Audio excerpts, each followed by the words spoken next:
Hello, welcome to Fun Online Maths. The question says evaluate 5 to the power of minus 3 log 2 base 5 times 2 to the power of 2 log 3 base 2. Wow, this is quite different, right? So this is 5 to the power of minus 3 log 2 base times 2 to the power of 2 log 3 base 2, right? Now, when you have logarithm and you have, let's say, a log b, let's say base c, is the same thing as log b to the power of a base c. We move a and make it the power. That's what I want to do here. This is equal to 5 raised to the power of log 2 to the power of minus 3 base 5 times 2 log 3 to the power of 2 base 2. All right. Now 2 to the power of minus 3 is the same thing as 2 to the power of 3 raised to the power of minus 1. Follow me? 2 to the power of 3 is 8, so this is 8 to the power of minus 1. And this is also written as 1 over 8. Okay, so I'm going to change this to 5 log 1 over 8 base 5 times 2 log 3 squared is 9 base 2. Now, how can we proceed from this? If we have a log x base a, the law says that if this is something that we have, then this is equal to just writing x, this one here. So in that case, we are just going to change this. This is 5 log 1 over 8 base 5. We don't need to write the 5. We'll just write this, which represents x. So this is equal to 1 over 8 times, the same thing happens here. This is 2 and this is base 2. And then we have 9. This is 9. So we are just going to write 9 here. Okay, so this is 9 over 8, or one whole number, 1 over 8. Let's move over to number 7. Question number 7, which is number 2 for today, says a trader realizes 10x minus s square naira profit from the sale of x bags of corn. How many bags will give him the maximum profit? Okay, now in the application for differentiation, please take note. For differentiation, if you have y equals to so and so, when you differentiate y with respect to s and equate it to 0, you can either get a maximum or a minimum point. That's the knowledge we are going to use here. It's maximum profit, right? So that's the maximum or the minimum point. Okay, so we have, let's say, let y be 10x minus x squared, and when we differentiate it, we equate it to 0.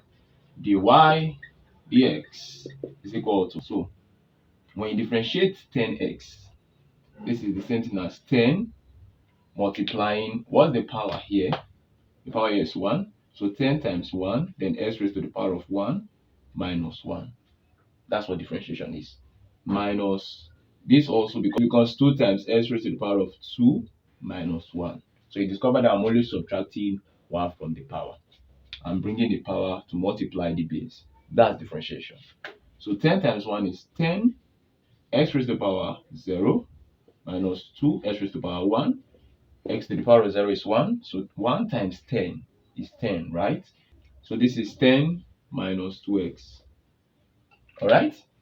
Now, I said that for you to have maximum or profit, in this case, dy dx must be equals to 0. dy dx is 10 minus 2x. So you say it's equals to 0. We're looking for the number of bags that will give the maximum profit. Bags is x. That's what they said. They said x bags of corn. So to get this very easy now, make x the subject formula.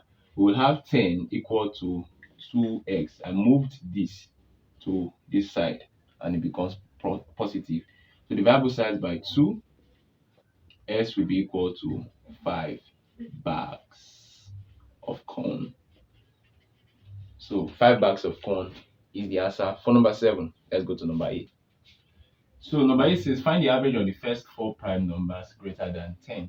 What are prime numbers? Prime numbers are numbers that can only be divided by themselves and 1, except 1, as apart from 1.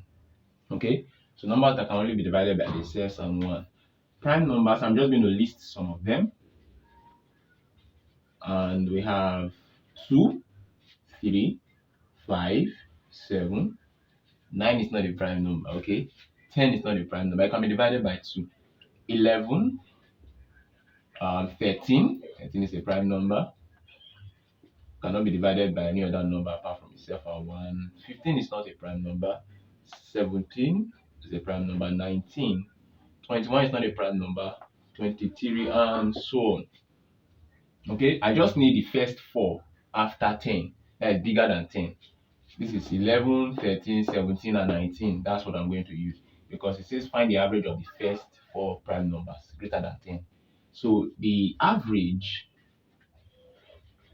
you know what we are looking at, right? Of the first 4 prime number greater than 10 will be 11 plus 13 plus 17 plus 19 divided by 4. This is mean. Okay, you divide by the number you are looking at, 1, 2, 3, 4 divided by 4. 11 plus 13 is 24 plus 17, that is 41 plus 19, 60. 60 divided by 4 is 15. That's the answer here. Let's go to number 9. So question number 9, very easy. If y equals to 23 base 5 plus 101 base 3, find y leaving your answer in base 2.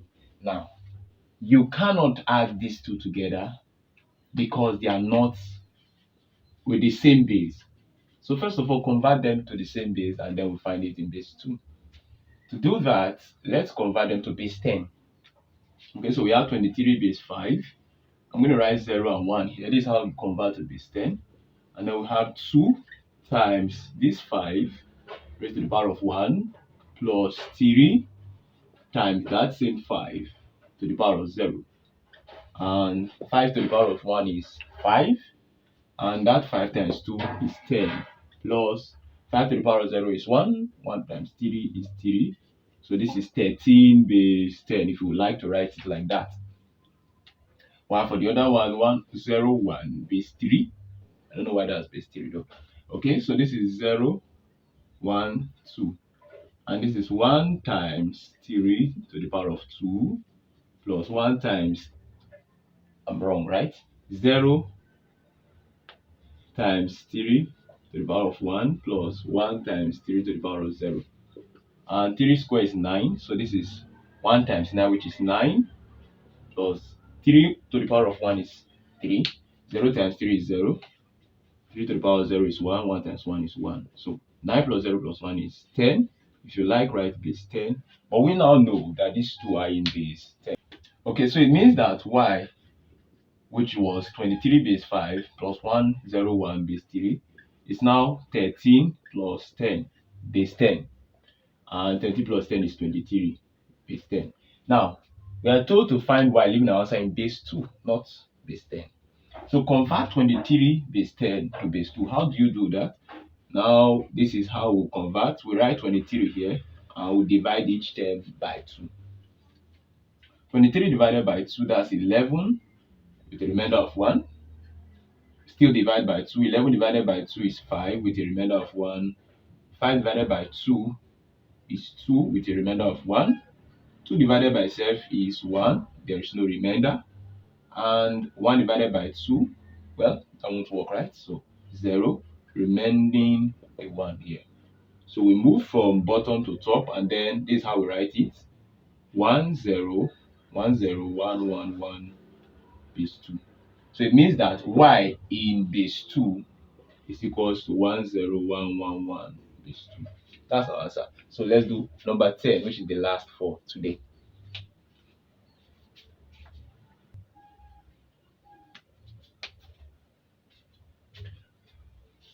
So number 10, this is the question.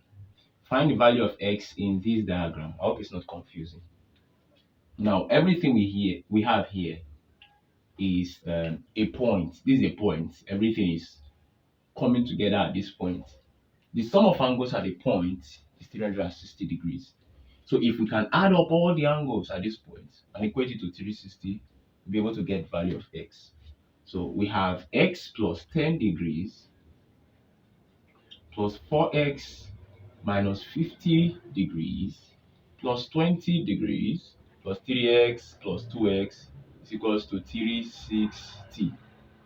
The sum of angles at the point is 360. So let's remove the brackets. We have x plus 10, 4x minus 50.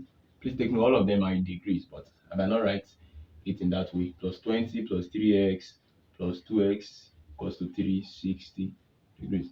Now, we are going to collect like terms. X, 4x, 3x, 2x. So this is x plus 4x plus 3x plus 2x. And I want to move all these numbers to the right hand side. So this equals to 360 minus 10. This becomes plus 50.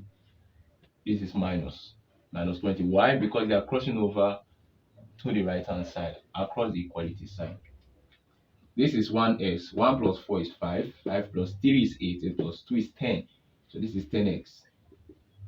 So 360 minus 10 is 350. 350 plus 50 is 400. 400 minus 20 is, I think that's 380. 380 degrees. And then we divide both sides by 10. S will be equals to 38 degrees. That's the value of x that I got. Okay, this is the last question for today. For more videos like this, please do well to follow, subscribe to this YouTube channel. I'll be dropping another one tomorrow, hopefully. And please subscribe, click on the bell notification so that when I post it, you will be notified. From me, it's bye bye. Till we meet again, stay safe.